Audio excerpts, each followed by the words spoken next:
आणि आता युद्धाच्या संदर्भातला खास रिपोर्ट। इराणमध्ये हवाई मार्गाने गेलं तर 2500 ते 3000 किलोमीटरचं अंतर, रस्ते मार्गे गेलं तर साधारण 4.5 ते 5000 किलोमीटरचं अंतर, समुद्री मार्गे गेलं तर साधारण 1500 किलोमीटरचं अंतर। एवढं कमी अंतर, पर इराण आणि इस्रायल युद्धाचा मोठा फटका थेट भारतावर बसू लागलाय असं वाटतंय। महाराष्ट्रासह भारतातील शेतकऱ्यांचा शेकडो टन माल हा एकतर JNPT बंदरात अडकलाय, नाहीतर समुद्रात अडकलाय। पाहूयात एक खास रिपोर्ट।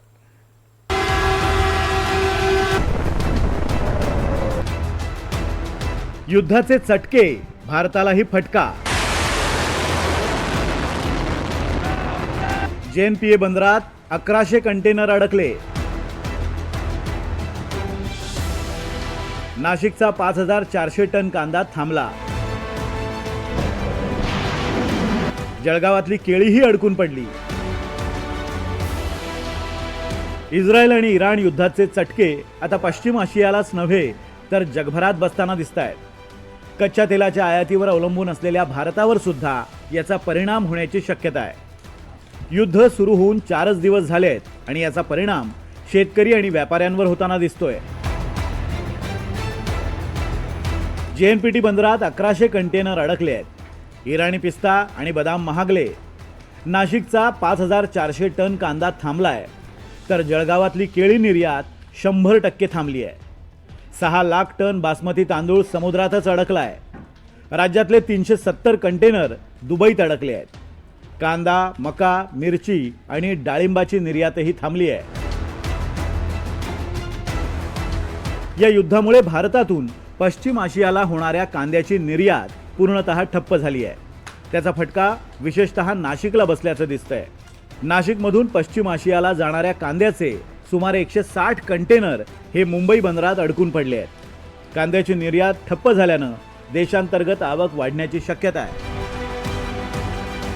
नाशिक आणि महाराष्ट्रातील इतर भागातील 150 कंटेनर्समध्ये एकूण 5400 टन कांदा भरून आखाती देशात पाठवण्यात आला होता।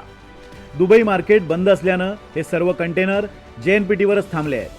प्रत्येक कंटेनरमध्ये 29 ते 30 टन कांदा असल्याचं आकडेवारी सांगते। हे जे काही युद्ध चालू झालेलं आहे त्यामुळे तो कांदा आता निर्यात होण्याची शक्यता फार कमी आहे। त्यातच आपले जे रांगडे कांदे आहे त्याचंही उत्पन्न यावर्षी भरमसाठ होतं। तो कांदा साधारणतः 15 एप्रिलपर्यंत संपणार नाहीये आणि त्याच्यात उन्हाळ कांद्याचं उत्पन्न सुरू झालेलं आहे। तर उन्हाळ कांद्याला एक्सपोर्ट ही बाजारपेठ जी आहे आखाती देशांची ही खूप मोठ्या प्रमाणात होती, त्याची मागणी पण खूप प्रचंड प्रमाणात असते।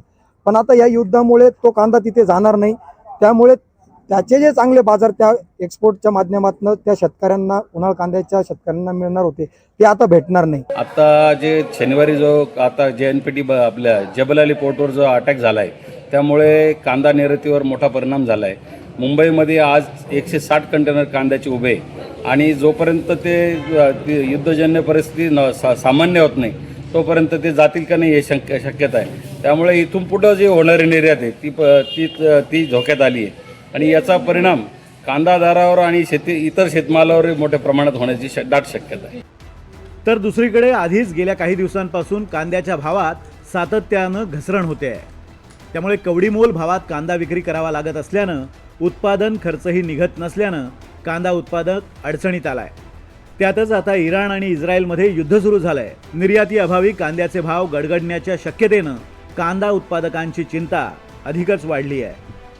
गेल्या 2 दिवसापासून जे जागतिक युद्धाला सुरुवात झालेली आहे, इराण, इस्रायल आणि अमेरिका, यामुळे शेतीमालावर खूप मोठा परिणाम होणार आहे। कारण त्या युद्धामुळे सर्व निर्यात जी आहे ती थांबलेली आहे आणि निर्यातच नाही तर जे प्रवासी आहेत त्याची सुद्धा सर्व तिकडे बंद झाली आणि ते लोक तिथं अडकलेले आणि निर्यात न झाल्यामुळे शेतमाल हा नाशवंत असल्यामुळे तो एक्सपोर्ट होऊ शकत नाही आणि त्याचा परिणाम हा शेतकऱ्यांवर आर्थिक संकट येणार। कारण तो माल जर बाहेर गेला नाही तर त्याचे जे भाव आहे ते अजून कोसळतील। आज जे 500-600 रुपये कांदे विकताय ते पुन्हा भारतामध्येच थांबतील आणि त्याचे जे व्यापाऱ्यांना पण त्याचा फायदा नाही आणि शेतकऱ्यांना पण फायदा नाही। कारण परिस्थिती अशी आहे की कांद्याचं चांगलं पीक या वर्षी आलेलं आहे आणि भाव अतिशय कमी होते, कमी प्रमाणात आपला एक्सपोर्ट चालू होता आणि अतिशय तुटपुंजी म्हणजे रक्कम शेतकऱ्याला मिळत होती उत्पादन खर्चही निघत नव्हता. अशामध्ये युद्ध चालू झालं आणि या युद्धामुळं हवाई मार्गे जाणारा आणि समुद्रमार्गे जाणारा जो शेतमाल होता, कांदे होते, ते एक्सपोर्ट होते, ते बंद झालेले आहे.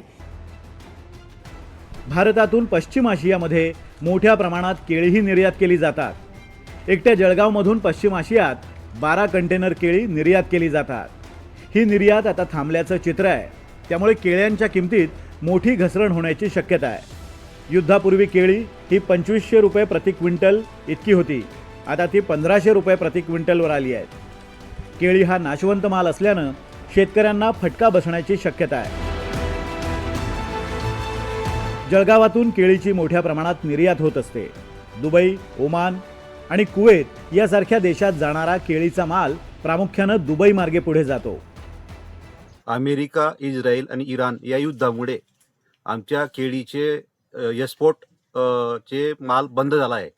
तरी आमचा माल 15 दिवसापूर्वी 2500 रुपये दराने गेला होता. आता ते 1500 ते 1600 रुपये दराने व्यापारी मागतायत. तरी शेतकऱ्यांचं फार नुकसान होत आहे. इस्रायलमधून भारतात येणारे जे कृषी उत्पादन होते त्यांची आयात बंद झालेली आहे. त्याचा फटका सरळ सरळ भारतातील शेतकऱ्यांना बसतोय. याच्यासाठी आमची मागणी असेल सरकारला की भारत सरकारने हस्तक्षेप करून हे होणारं युद्ध कसं थांबवता येईल व भारतातील शेतकऱ्यांना त्याचा फटका कसा कमी मिळेल, दिलासा कसा देता येईल, याच्यासाठी पावले उचलावीत अशी आमची मागणी आहे. त्या युद्धामुळे आजचे मालाचे भाव मी आज व्यापाऱ्याला विचारलं सकाळी, तर आज त्यांच्या म्हणणं निर्यात बंद झाल्यामुळे तुमच्या माला भाव आता 1500 क्विंटल भाव भेटेल. एक सरकारला एक विनंती अशी आहे की युद्धबंदीसाठी काय करता येईल केंद्राकडून आपल्या, तर ते सरकारने केलं पाहिजे. रमजानच्या महिन्यात भारतातील द्राक्षांच्या मागणीला पश्चिम आशियातून मोठी मागणी असते. तीही आता ठप्प झाली आहे. इराण हा भारताच्या बासमती तांदळाचा मोठा आयातदार देश आहे. युद्धामुळे बासमती तांदळाची निर्यात पूर्णपणे थांबली आहे. त्यामुळे पंजाब आणि हरियाणातील शेतकऱ्यांना त्याचा मोठा फटका बसल्याचं दिसून येतंय. क्योंकि फरवरी के लास्ट में हमारी काफ़ी शिपमेंटें थी गल्फ कंट्री की.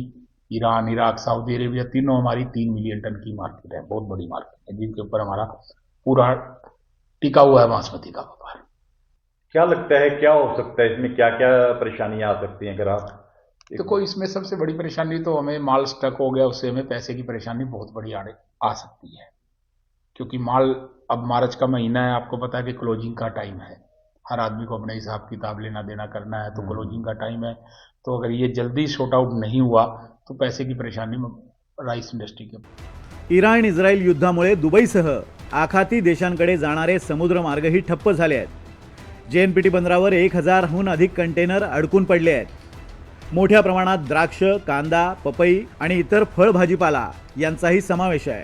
निर्यातदारांना रिफर कंटेनर सुरू ठेवण्यासाठी दररोज सुमारे 8000 रुपये प्रति कंटेनर इतका खर्च करावा लागतो. रिफर कंटेनर्सना 48 तासांच्या आत क्लिअरन्स न मिळाल्यास तापमान नियंत्रण बंद पडण्याचा धोका असतो. इराण आणि इस्रायल हे युद्ध आणखी किती दिवस चालेल हे सांगता येत नाहीये. जितका काळ युद्ध चालणार तितका माल खराब होण्याची शक्यता जास्त आणि दर पडण्याचीही शक्यता अधिक. त्यामुळे सरकार काय पावलं उचलणार हे पाहणं महत्त्वाचं आहे. Bureau report, NDTV Marathi.